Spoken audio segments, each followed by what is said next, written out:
Hey there, in this video I'm going to demonstrate a pain point that I think most of us have felt at one time or another if we've ever navigated the web using a phone.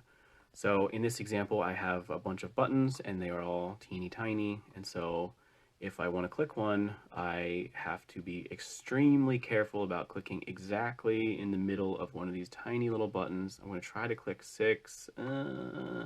Okay, great job, me.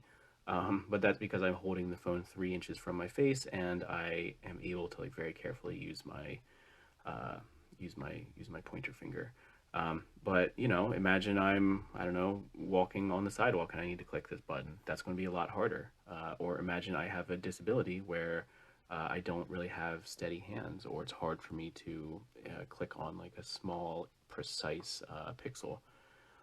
You know, this is going to be really painful for a lot of folks. And so uh, I think that you probably already knew that, just being a person that has used the internet before. But yeah, this is really not fun. And so you know, don't make tiny buttons, I guess, is my advice to you.